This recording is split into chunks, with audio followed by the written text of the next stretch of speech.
If you do not take care of your blessings, you will lose them.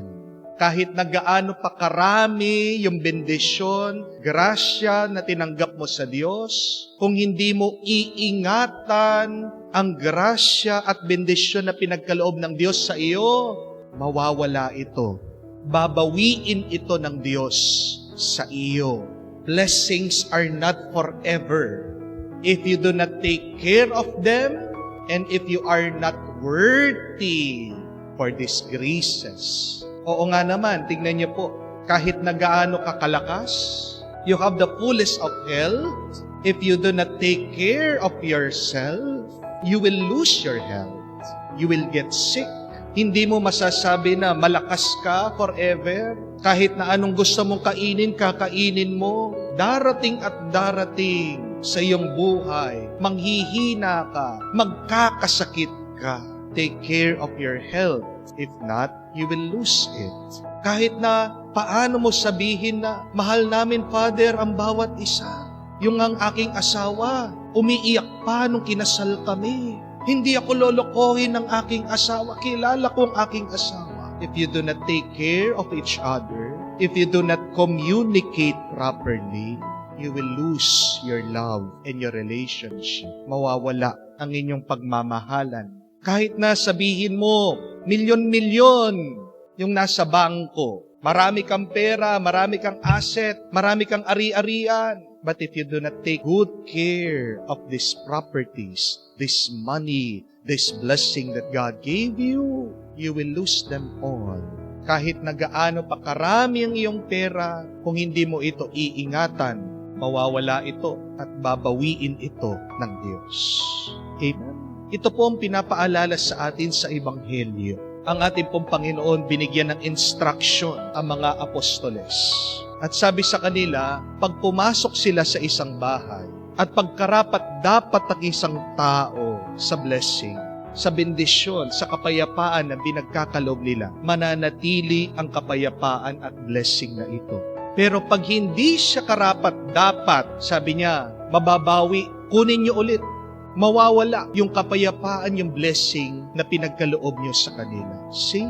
Though God bless us every day, if we become unworthy, God can take back that peace and blessing from us. You cannot hold forever on this blessing, most especially if you do not take good care of it. You will lose this peace and blessing if you're not worthy. Mawawala ang kapayapaan at bendisyon sa buhay mo kung hindi ka karapat-dapat at kung hindi mo iniingatan ito. And I think that is a good question. How can we be more worthy for God's blessing? How can we take good care of the graces that God gives us every day? Tatlong bagay po ang gusto kong tandaan niyo at matutunan niyo. Una, always be thankful. Always be full of gratitude. Magpasalamat ka araw-araw sa bendisyon at grasya na pinagkakaloob ng Diyos sa iyo, sa kapayapaan at bendisyon na palaging tinatanggap mo. Pag binigyan ka ng regalo, anong sasabihin mo? Salamat, hindi po ba? Pag nagbigay ka ng regalo sa isang tao at hindi siya nagpasalamat sa iyo, binigyan mo na siya, nagrereklamo pa siya. Binigyan mo na siya, siya pang galit. Tanong ko po, bibigyan niyo pa ba ng regalo ulit yung taong yon? Hindi na po, di ba? Siya na nga binibigyan mo, galit pa siya. Hindi mo na siya bibigyan. At baka nga, sa kakareklamo niya, mainis ka, anong gagawin mo? Ayaw mo naman pala yung binigay ko sa'yo. Sige, balik mo na lang. Bakit binabawi ng Diyos sa atin yung mga blessings na tinatanggap natin? Baka kasi puro tayo reklamo ng reklamo. Wala man tayong pasasalamat sa Diyos. Thank God always for everything, even for small things, and even for our sufferings. Dahil na kahit na paghihirap yan sa tingin mo, kahit na sa tingin mo, masakit yan, your sufferings gives us endurance. Ang ating mga paghihirap, may lakas din dyan. Do you want your blessing to remain? Thank God always.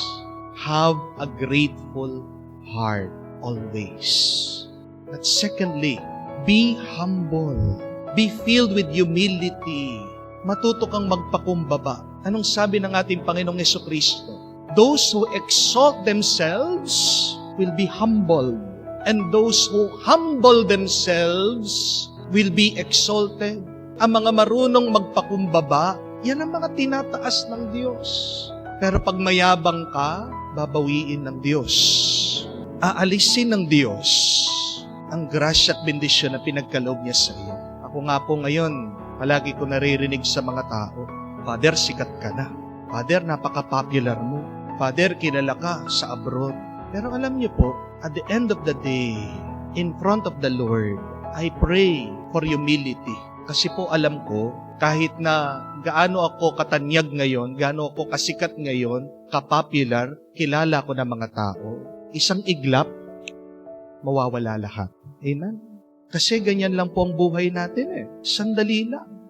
Tao lang tayo. At alam ko po, lahat ng ito galing sa Kanya. And how do I remain humble more than thanking the Lord? I remain humble by accommodating people, by accepting people. Pag merong gustong magpa-picture, magpapa-picture. Kahit na isang oras po akong nakatayo, papapicture po ako dahil ang dami mga tao gustong lumapit sa akin. Sino po ba ako para sabihin ko na ayaw ko magpa-picture? Pag pinakita mo ang yabang-yabang mo, pag pinakita mo ang laki-laki ng ulo mo, sa tingin mo, lalapit pa ba yung mga tao sa iyo? Hindi na. Di po ba?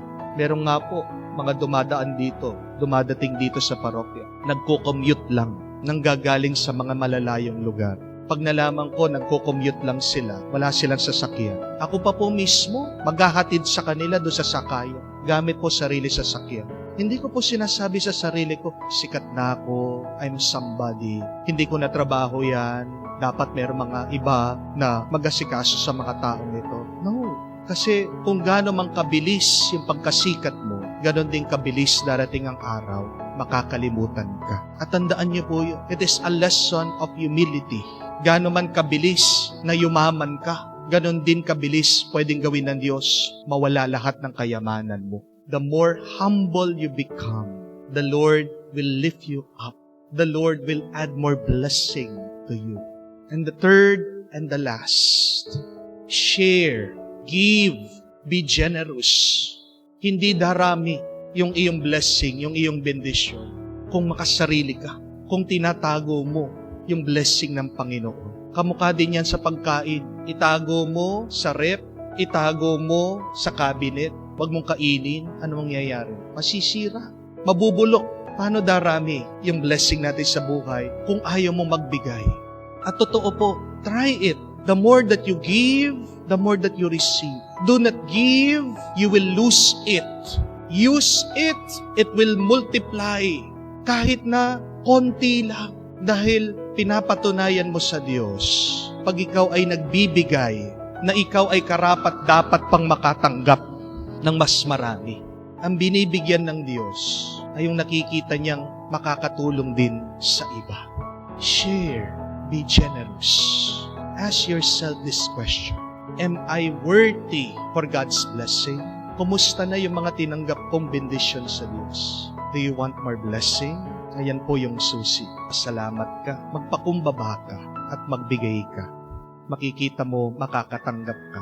Siksik, liglig, umaapaw.